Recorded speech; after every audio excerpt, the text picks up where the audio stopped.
A bird sang this song to me.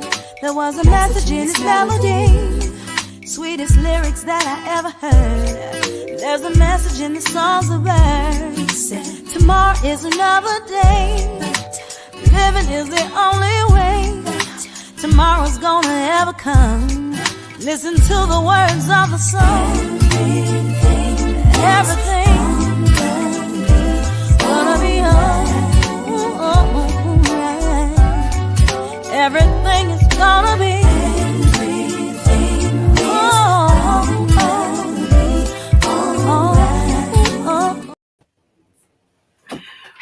Welcome everyone to A Sip of Inspiration. And as you guys know, I love that song by Teresa Griffin. I have to give her special thanks for allowing me to use it and not suing me. So I love that song because everything is going to be okay. So as before we get started, you all know that I have to do housekeeping because you also know that I'm very bad about that. So I need you to go over to my website, champagneconnection.com. You can see previous podcast episodes. They're also on YouTube and most social media platforms. Also, on the website, there's some cool things and some exercises that you can do to figure out how to solve some of those nagging issues that we call problems, when I think they're just things to make your life more exciting and to help you figure out who you really are and where you're supposed to be. So go do that for me, and I would really appreciate it. I also want to give a shout out to RISE Industrial Supply Equipment. So it's really, RISE stands for Resource Industrial Supply Equipment, and they have been sponsoring this show for the last 4 or 5 years. So I am really grateful for that. And that's all they ask for, is just that little bit of plug. So joining me today is Dave, and hope I get the last name correct because I forgot to ask you how to pronounce it. You'll get it. You're going to get it. I'm going to get it. Dave Nordale, right? Beautiful. Hey, I got Good it. job. That's wonderful. You got it. Perfect. That's all. So I have a bio I want to share that I actually took from his website because I thought it was pretty cool, so that you guys can know who we're talking about. But Dave is a retired United States Air Force Command Chief Master Sergeant. How about that? Okay. I think that's fantastic. With over 30 years of service, he holds a bachelor's degree in registered nursing, specializing in emergency medicine, and a master's degree in disaster and emergency management also. I think that is fantastic. He also has the Max Fab Consulting, and it's in a leadership program that we're going to talk about. And I think that we're going to learn a whole lot. So as I always say, I know you have your paper and pencil handy, and you can send me some questions. And those of you I know who have questions that send me on my phone, as I always say, now we can't solve all your life's problems, but we'll try to do the best that we can do today. Okay. So welcome, Dave. I am excited to have you here today. Okay, Doc. It's kind of funny, you know, to the bio and to the intro, and then especially to that song as you were leading in, because that's the first time I've heard it. Even though I've looked at some of your previous stuff, but the first time I've heard it, where I was listening to the words, and I thought, well, it's really, what a great segue for you and I to talk, because Max Fab Consulting really resulted out of a leadership, organizational attitude, leadership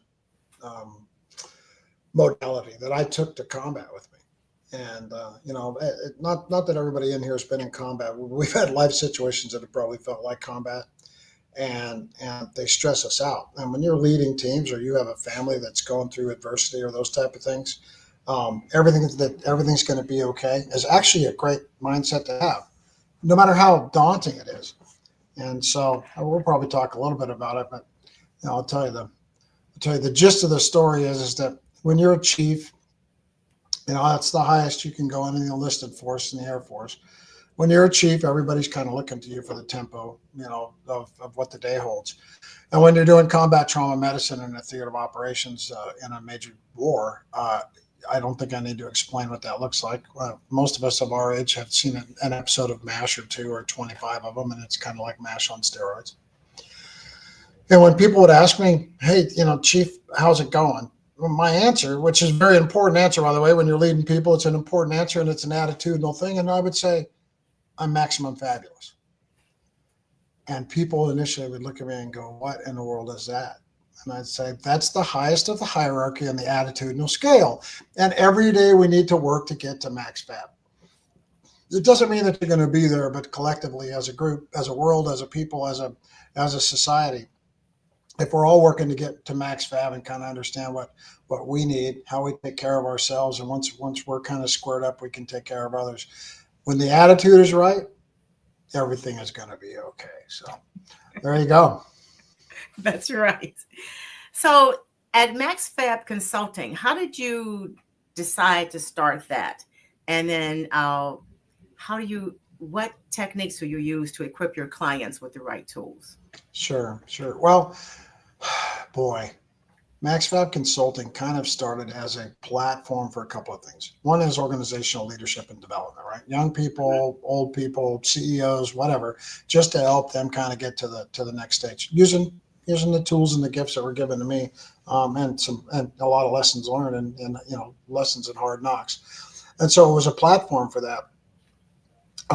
Originally, when I put it together, what I wanted to do was to try and help executive leaders across the nation understand the phenomenon of veteran transition, how difficult that is to leave the military and to come back into the civilian world, and kind of what we need to help them shape their environments and their cultures so that when we come back, it's healthy. That's grown into a lot of things. Max Fab is a full keynote speech along with other adjuncts to that, just in a motivational standpoint. And sometimes people, they want to bring in a motivational speaker. I'll do that. Sometimes people just need to jump on the phone for 5 minutes and say, hey, I'm kind of here. And what you're going to get from me, the not only just the Max Fab attitude, but the platform, Max Fab platform, is there to help you learn how to get to yes. And if we're working to yes, we usually end up in the right spot, because it's so easy to have the 20,000 excuses as to get to know. So really, it's been there, and it's kind of morphed, and it's driven me to work in some niche markets, like I shouldn't say niche, but the veteran transition market, which is, it has people interested in it. But I'm working for veterans and not with veterans. All veterans are not created equal. We all have our own journey, but we need a place to go, and so the people that provide that place need to have a better understanding of how to do that. So that's kind of where we're at. So when you started it, how was it difficult to get the veterans to buy into it and to participate in it? Oh, interesting question, because I'm really at a crossroads. In fact, I wrote the lead into my March newsletter, and a lot of it talks about organizational courage and how you take the next steps.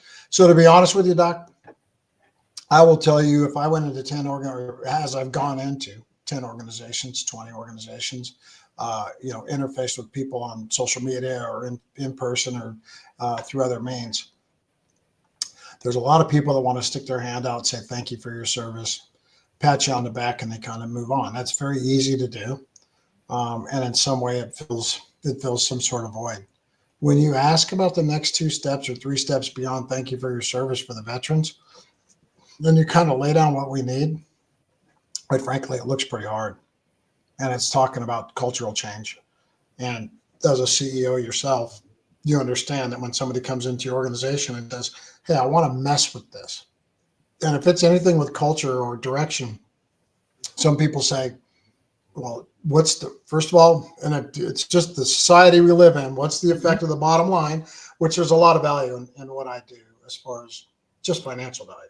Just fixing the retention, recruiting, and turnover problems that kind of plague most businesses in America. Veterans can really help to do that.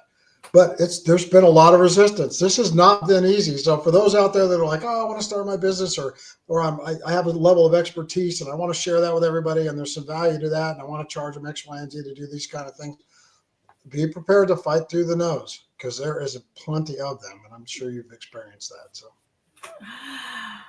Yes, it's amazing, because I do leadership training and I work with organizations for succession planning, and it sounds really good until you get into the meat of the things that they need to do.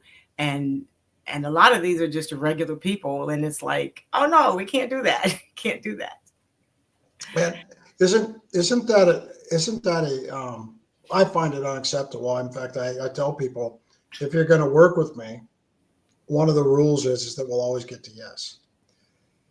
Pain and fear drive us, right, Doc? Mm-hmm.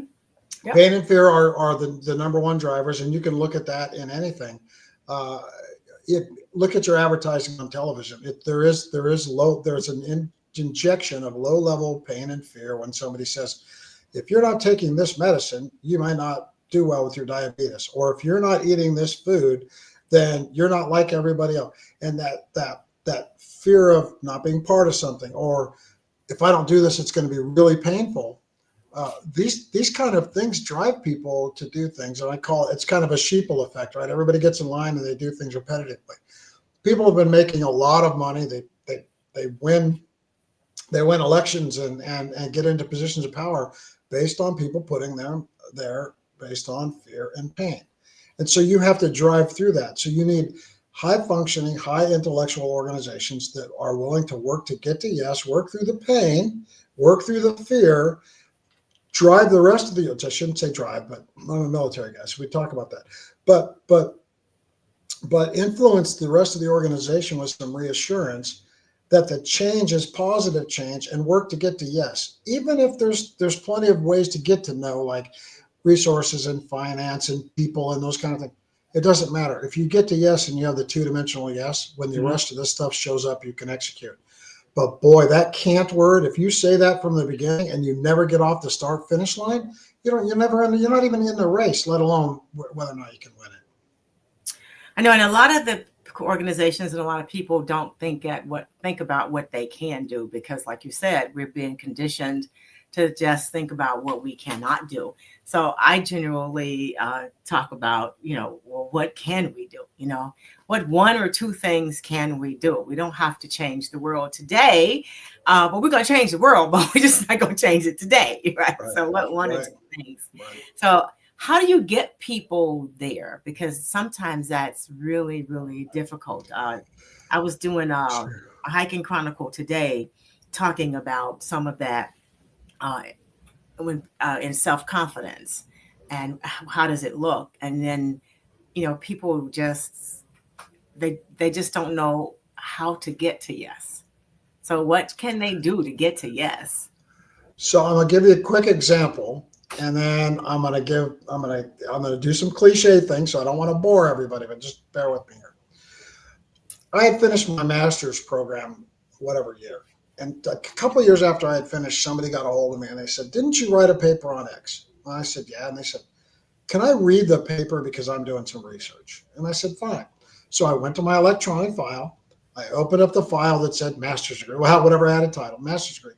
And when I opened it opened up. And I looked at it and I said, "Dave, if you had seen this file before you were supposed to start your master's degree, you would have never started because of the amount of stuff that's in there, right?" Mm-hmm. Mm-hmm. But what I did was I took a class and I wrote all the papers and things that went along with that class, and I finished that class. And then that went into the done category. And eventually it was over with. And I think sometimes people get their mind go, even if you and I come in and we say, let me give you an example. As a disaster manager, there's a disaster. Everybody that's involved with a disaster, if you're the leader of the incident, they will run to you and tell you what's broken, what doesn't work, what they can't do.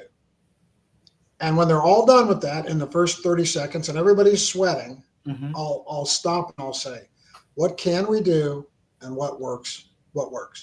Because we're going to continue to do those things, right? Out of all at once, now somebody figure out that we're going to continue to do those things. I'll go do those things. Now, what is the most important thing we need back? And somebody says, water. And we go, what do we need to get the water back? And we focus on water. And inevitably, somebody in the room is going to go, what about food? We're going to do water. Right. We're going to do water. And then amazingly, somebody goes, we've got water. And they use the same tools that it took to getting water, to get food, to get shelter, to get all these things. And they do that. A lot of times, Stephanie, you and I walk into the room with a plan to do exactly what I just designed. Mm-hmm. But when we lay down the need, We're dealing with high intelligence people that have a lot of capability, a lot of education. They've been around the block. They have some tendencies, good and bad, but they jump to the tyranny of the overall. They go straight to that's an elephant, and you go, no. We're just going to bite the ankle. We're just going to take a bite out of the ankle. Don't look at the rest of the elephant. Yeah, that's right. And so as grown up as we are, we still have this fear that we may run into an elephant someday that's too big, and then we never start. So somewhere in there, you need this. It's not even emotional intelligence. It's an organizational leadership courage to tell everybody it's going to be okay. We're going to start at this speed. It's not going to be overwhelming. I'm not going to make you run 26.2 mile marathon with no training. We're going to go out and we're going to jog a mile. Well, let's just jog a mile. And when we're done jogging a mile, we'll sit down, we'll have a glass of water, we'll celebrate the mile. We're not going to worry about the 26.2 that needs to be done in a year. And that sounds so easy, doesn't it? It sounds so basically simple, but people get themselves stirred up. And even when they're working on problem 1, somebody goes, we'll never get problem 9 done. And stop. Just do 1, because when you hit that home run and you celebrate, you get better at the next thing and the next thing, the next thing. Pretty soon you're hitting home runs, and the time it takes condenses. Your confidence level goes up. Your team's confidence level goes up. You own it. You shape it. You make it look like yours. And then people like you, we become irrelevant. We pop in every couple of months, say, how you doing? They go, great, we don't need you anymore, go away. And it's beautiful. Yes, that is beautiful. It's like, great, go away. I don't need you anymore, right? And then I say to myself, oh, God, good, okay? Yeah. That's right. Yeah. So when you're working with that group who just can't take one step at a time, okay? Mm-hmm. Can't solve one problem at a time, because that's generally what happens is we want to solve all 12 problems today, Right.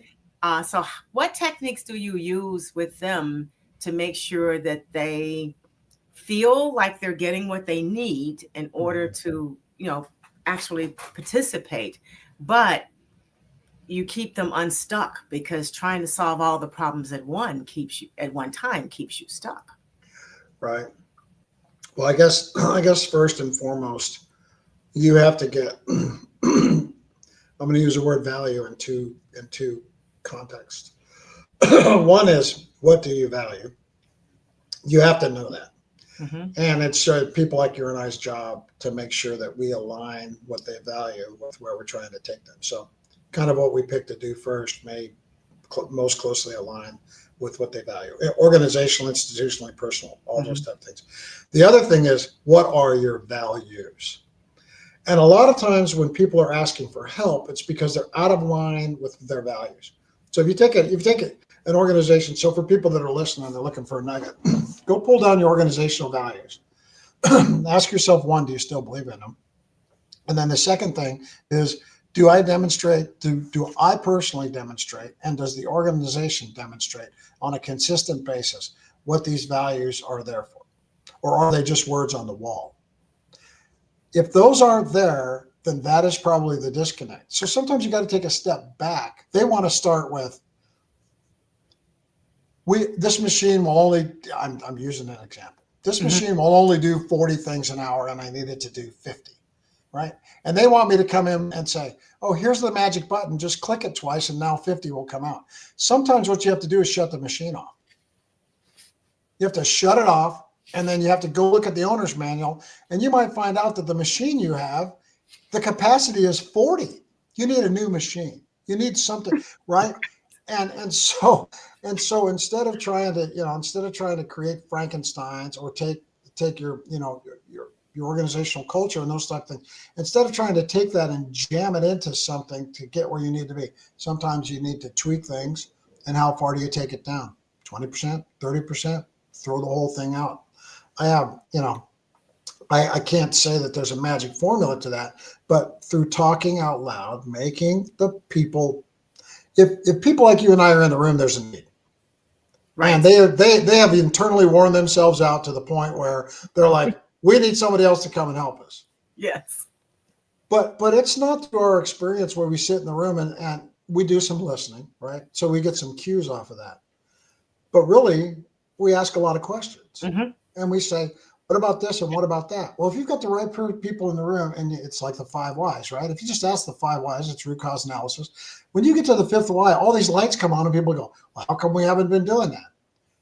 Well, it just took facilitation for you to realize that you need to get to this point to find out what all of these things are. And then once you align that, because then people want to do the right thing for the right reason, Mm-hmm. or whatever it is. Once that passion is there and it's embedded in the process, then people will move forward.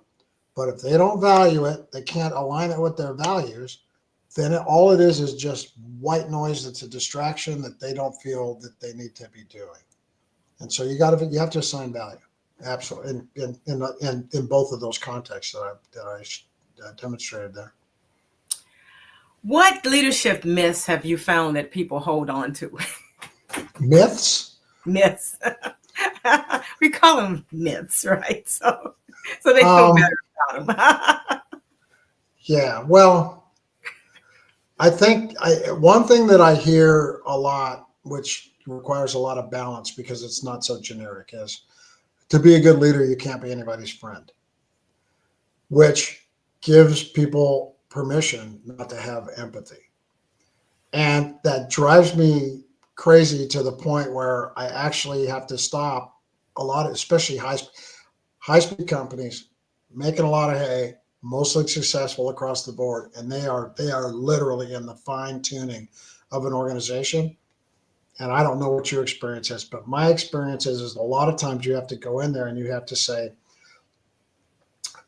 what you perceive behind the glass doors in a C-suite, and then I'll give you an example. I actually have a little mini keynote that I do that's called Randy the Rat. So I'll tell you, it takes 5 seconds to do it. Okay. What you perceive as the culture, the desire, the motivation in an organization in a C-suite can only align with the lowest common denominator in your organization with some sort of relationship. You can't do it through assumption. There has to be some sort of touch point. Mm-hmm. Right. So there's a saying, the rats are leaving the ship, or the rats are jumping off the ship.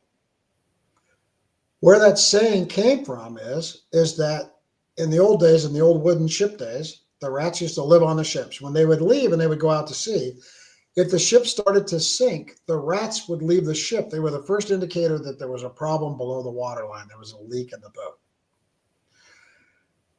Now, those boat captains probably would have done a lot better with their damaged ship had the rats ran up to the top when it started to leak and said, there's a leak in the ship.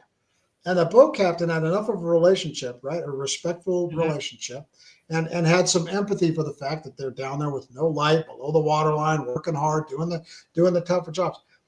That relationship was built to a certain point that the rats actually helped mitigate the problems in organizations at such a low level that it didn't cost you thousands of dollars or cripple you permanently or end up in lawsuits.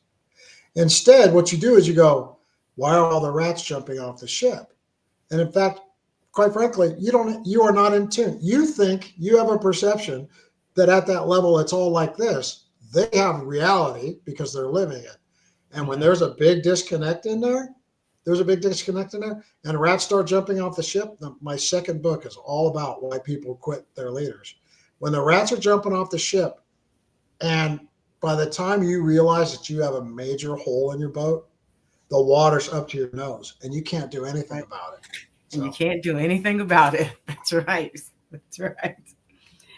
So what can leaders do to maintain emotional and mental fitness while managing teams? Because I've worked with some leaders who swear it's the people that's driving them crazy. And then I look at them like,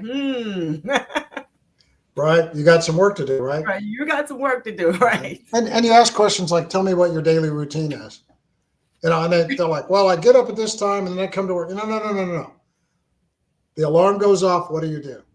Well, I get on my phone and I read all of my emails and I make some phone calls before I ever get out of bed.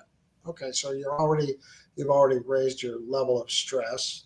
You're already making a plan for the day. You know, tell me about your hygiene. Oh, you don't go to the gym in the morning. When do you go to the gym? I don't have time. All of these things, right? You've got all of these things to manage and control.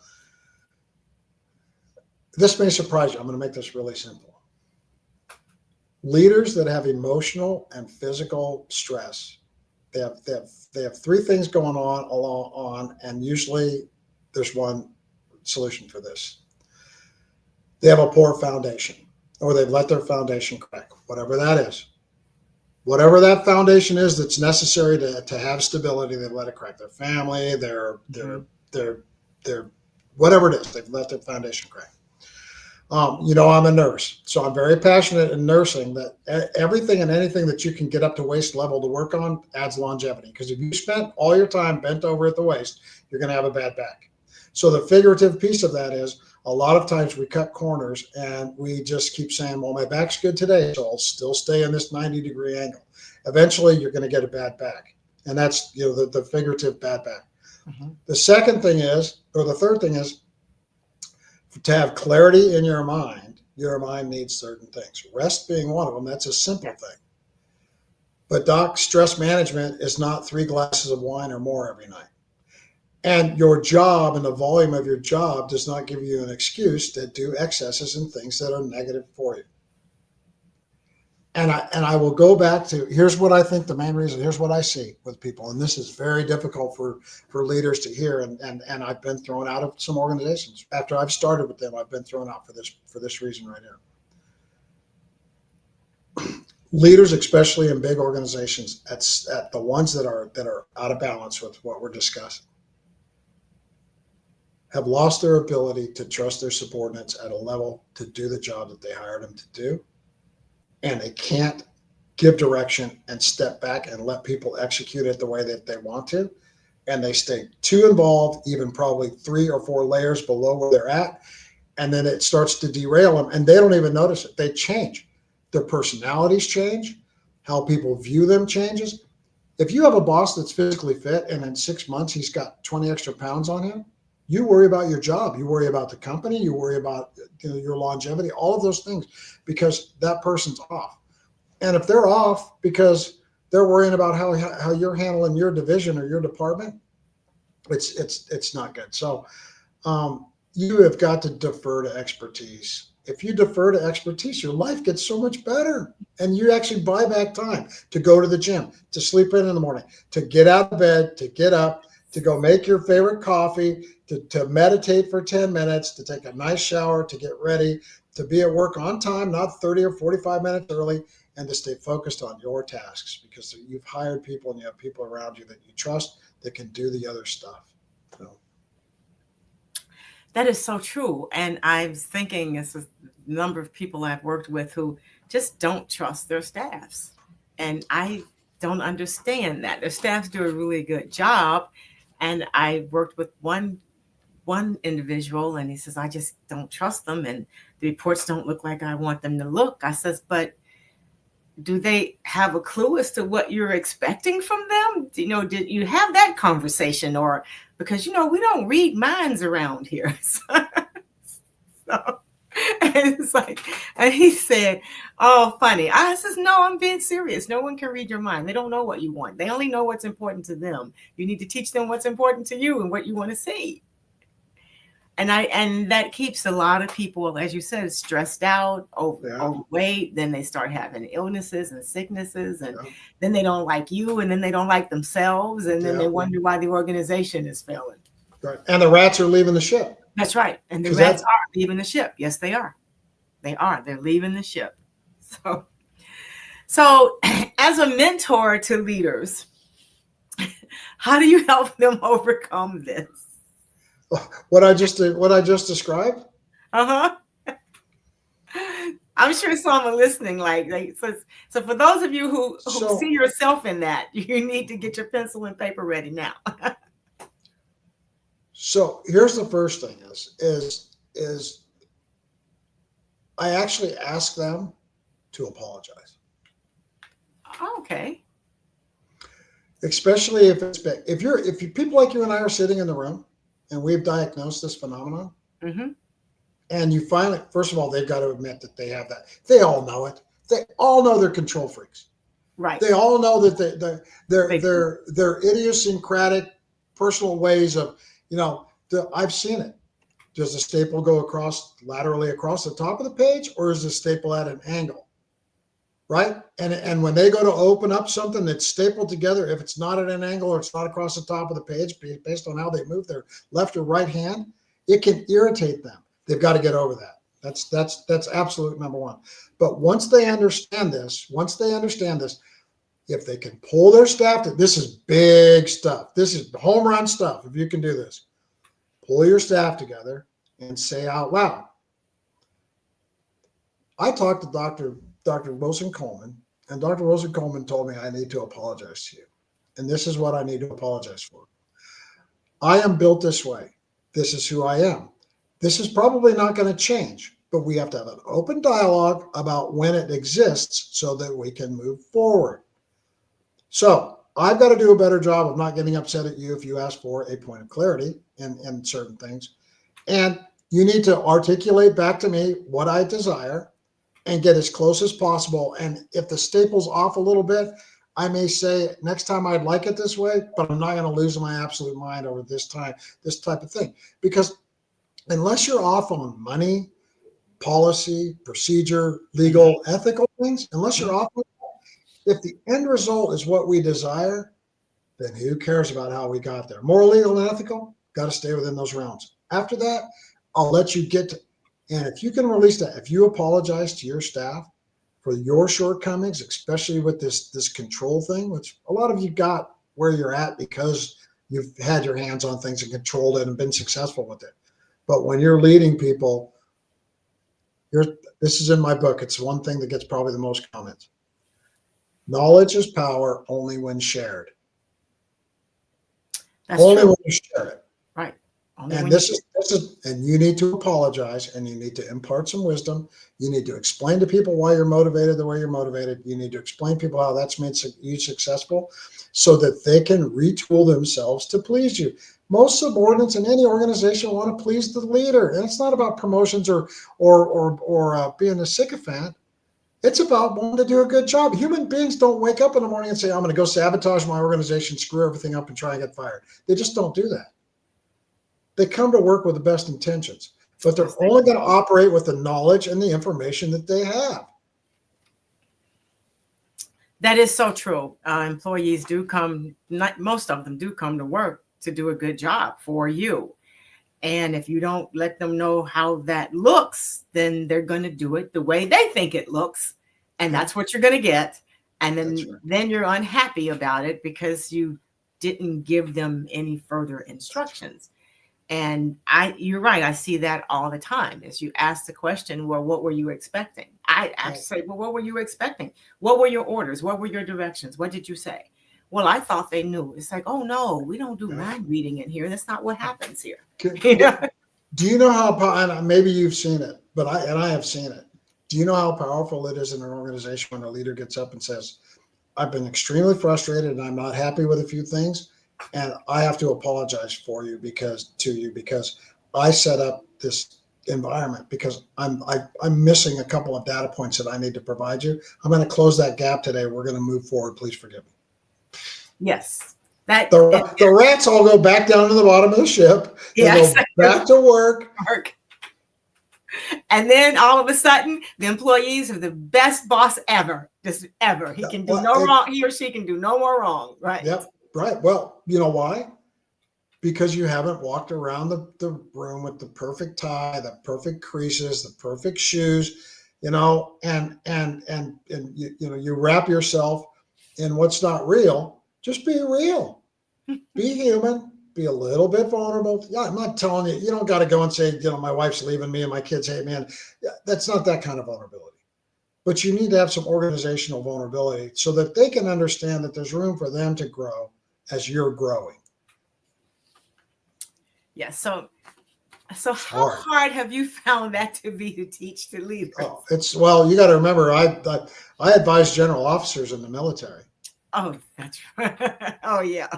And so, when you're a general and you've done all the work to get to that point, you're paid to be cocksure, confident, directive, follow through. You don't have a lot of time to be, pulling the brakes. And so, the generals that hired me probably a lot of times regretted it, because I would speak truth to power, and I would say things like, that's not a very bright idea, and let me show you how it's going to play out at the level of the rats, right?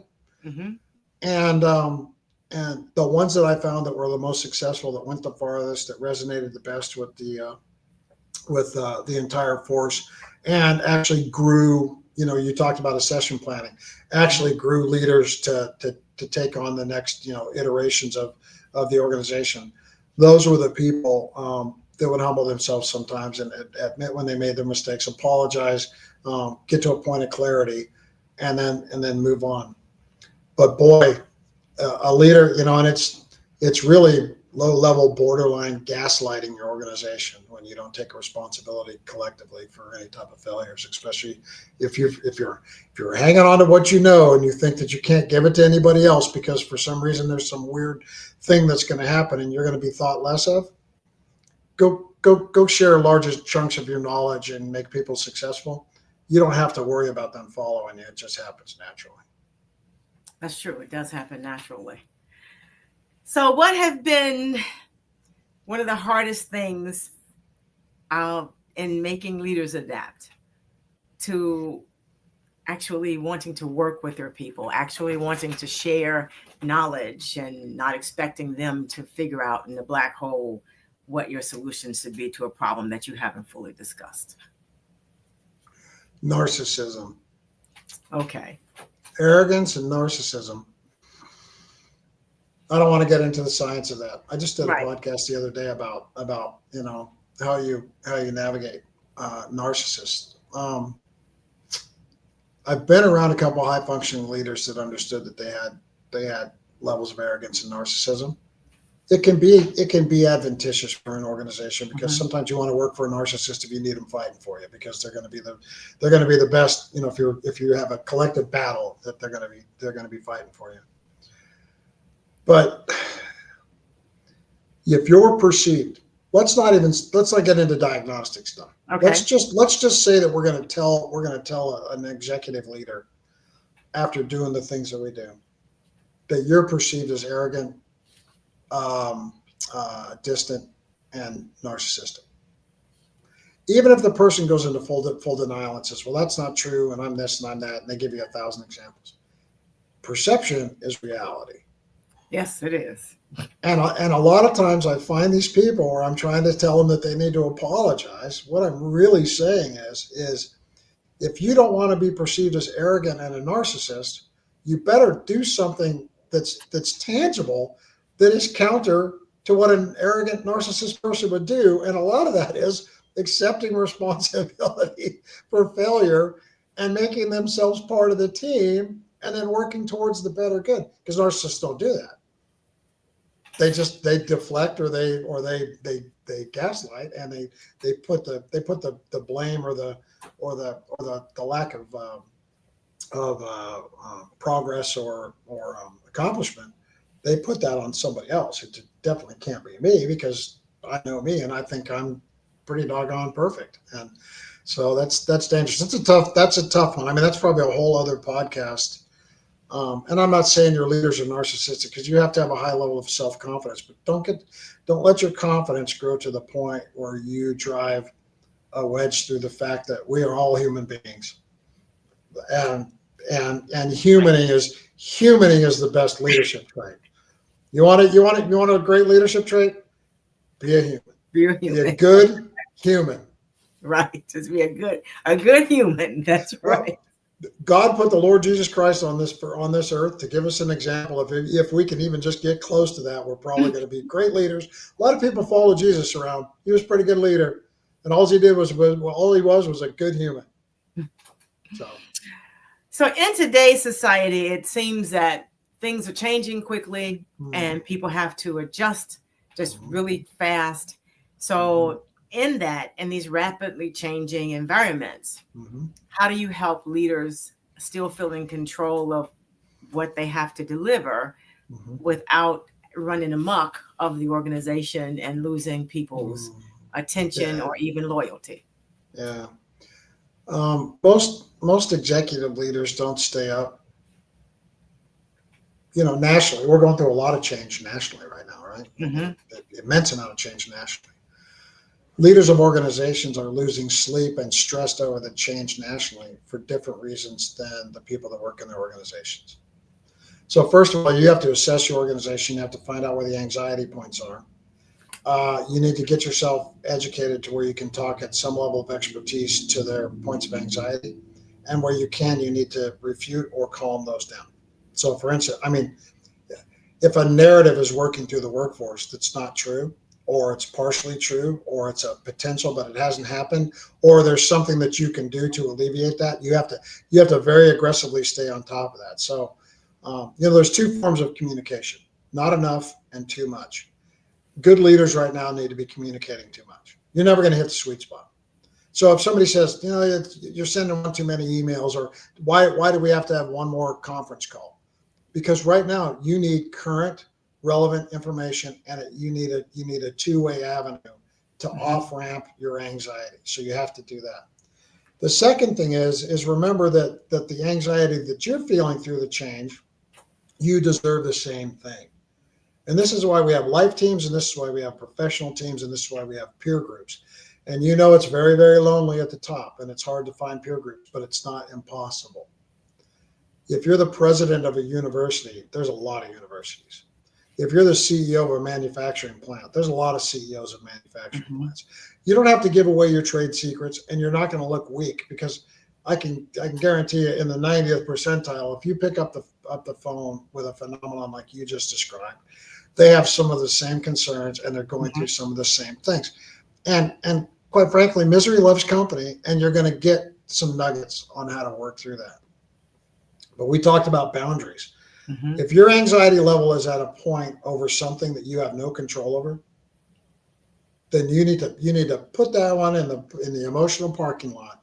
Look at what you can control and do the best you can with that, and stay on top of that. And usually that's an internal thing. If you can get your anxiety level as a leader in an organization, whatever organization, your anxiety level drops tenfold when you can relieve everybody else's anxiety, because one, you got to get boned up on all of it. So once you have more information, you just get better. And second of all, you can go, wow, we need these 10 things to happen, and 6 of them I can actually do something about. There's your work. And that's righteous work. That's true. And then you do the work. So I find we don't, I'll turn this around to you for an opinion. I just don't think that we have access through television, social media, the phone, whatever. I just don't think that we have a one-stop shop for access to gathering the appropriate data with the most factual information that we can. There's no one-stop shop. So we have to be we got to get very astute at what we consume, what we peel off, what we keep, move on to the next thing. And we have to build our own mosaic of what the truth is. Right. And so, I hope out there as leaders, you understand that's your network.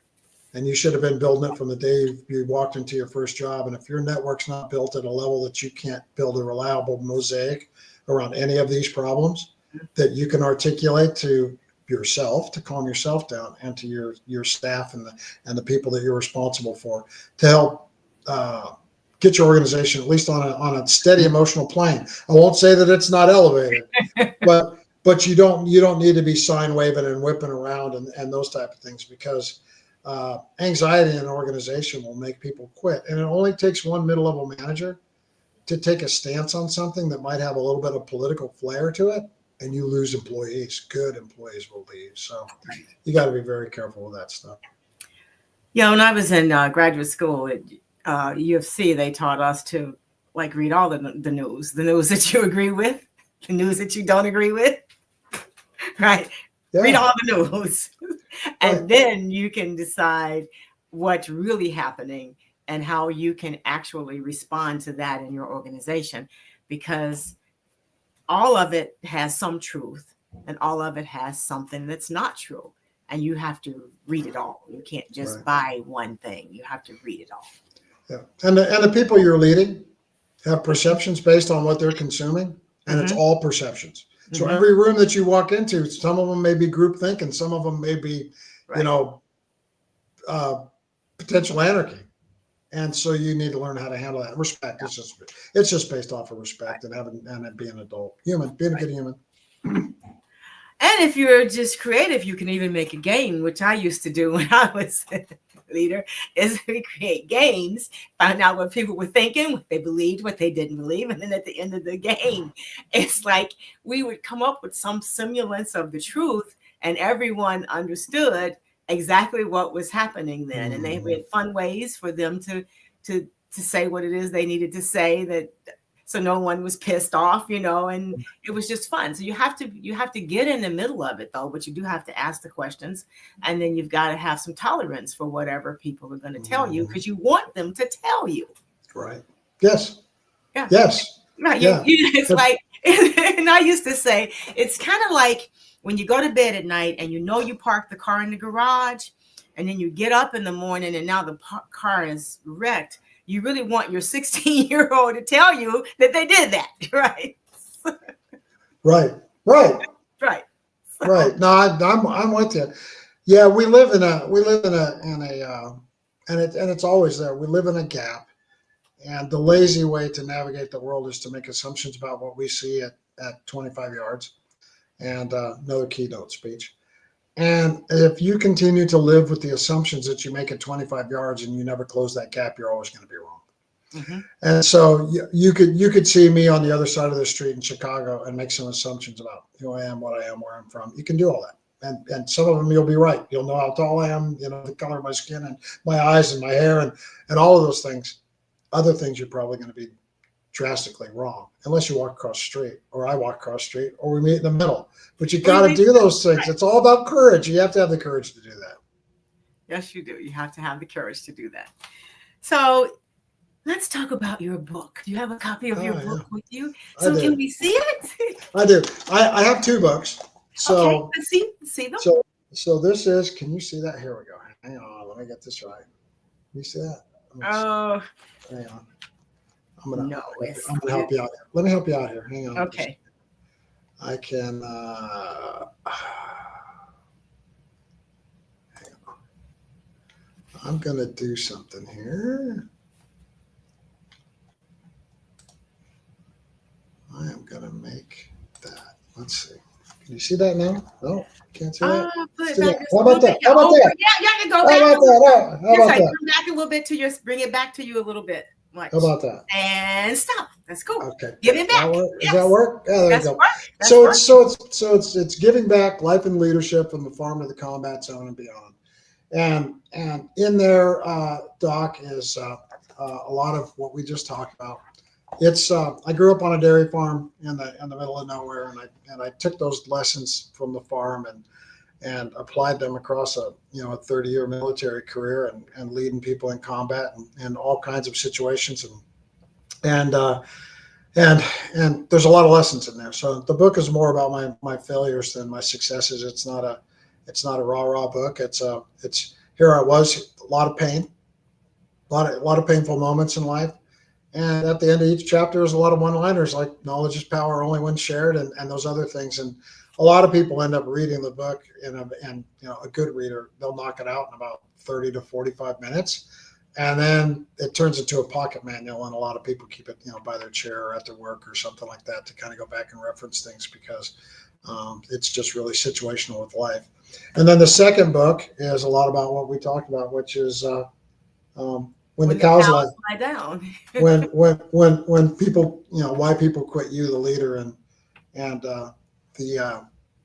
the example there is that on the farm, if all the cows are lying down, usually around some spindly little tree, you better look up in the air and check the weather because there's probably a big storm coming.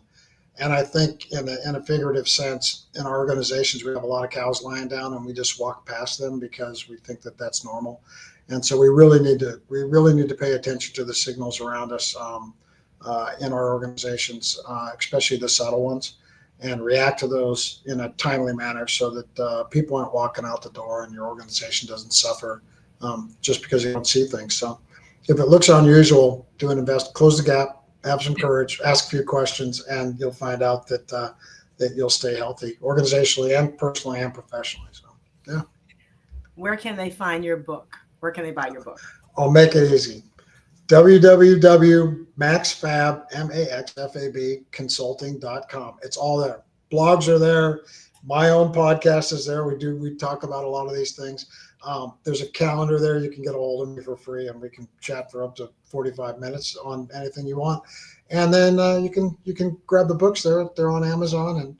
And if you do the 45-minute free thing and we have a really good chat, I might even just sign a couple and mail them to you, and you might not even have to pay for them. So how's that? Oh, that sounds exciting. There you go.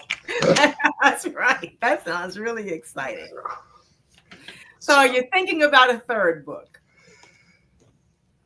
If I do, it would probably be, yes, I have.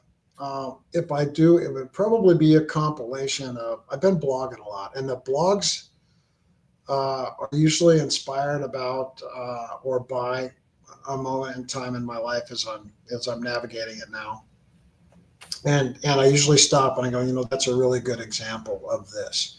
And so I'll blog on that and talk about it. I just babysat my friend's dog for about 3.5 weeks. And the dog is a German Shepherd. And it's amazing to watch human beings react to you when you're walking a German Shepherd, because guess what? People have perceptions about German Shepherds. No. They're aggressive, right? They're not good with children, all these kind of things. And I watched people literally walk across the street and avoid me, and pick up their dogs and those type of things. And this dog is uber trained, and she's a lovey dog, and she's like she's my best buddy in the animal world. She's with me a lot. And I thought, there's a lot of social corollaries to the fact that nobody wanted to interact with Rudy, this wonderful girl dog of mine. Nobody wanted to interact with Rudy because they had a perception about the breed that she was. So yeah, and I'll just leave it there. So the third book would have a lot of these things that I just kind of run home and I really write down that. And so it'd be Dave's book of blogs. Life's lesson. Learn to on the streets, whatever it is. I'd have to think about the title. That's just sad. I'm just thinking, I do 5-mile hikes every day. So some of my best friends are other people's dogs, right? Right. And they actually wait for me. And we're talking about anything from Dobermans to German Shepherds to Cane Corsos. They're huge dogs, and they're just so friendly. It's like people need to stop that. They're just friendly and lovable, and I have the opposite. I have the people like, can we pet her? And all I tell the dogs is go check in, and she goes over and they do the sniff thing, and I tell them don't touch her head right away, and she's fine with that. And then they're like, oh, this dog is so great, and I think, well, go tell the 3 people back there that crossed the street because they wanted nothing to do with the dog. So it's interesting. That's right. Well, we're coming to the end of our time. I want to thank you for being here. This has been incredibly exciting. So thank you for this for being my guest. I really do appreciate that. So I want you, though, to remind people where they can get in touch with you. Sure. www.maxfab, MaxFab consulting.com. Get a hold of Dave. You guys have that information, so you can get a hold of him and check out his blog. Just go out and it's a great website. Okay, so go out and just look and find some great things to do. So with that, thank you again for joining me. And as I always close, I say, do not go gently into that good night. I want you to find a hill worth dying for, and I want you to take it.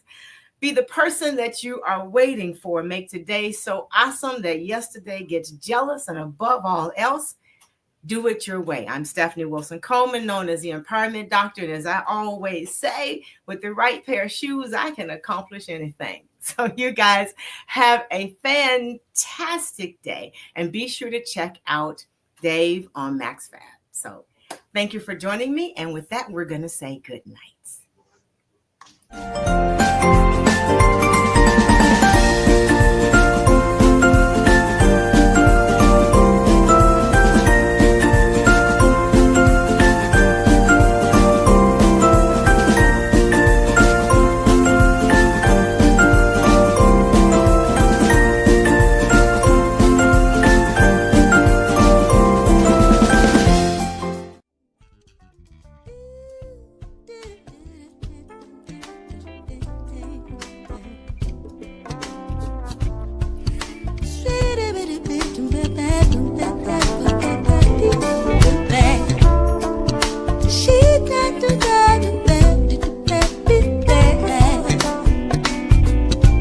Life's too short to drink cheap champagne, so I decided to buy me a better brand to taste with my strawberry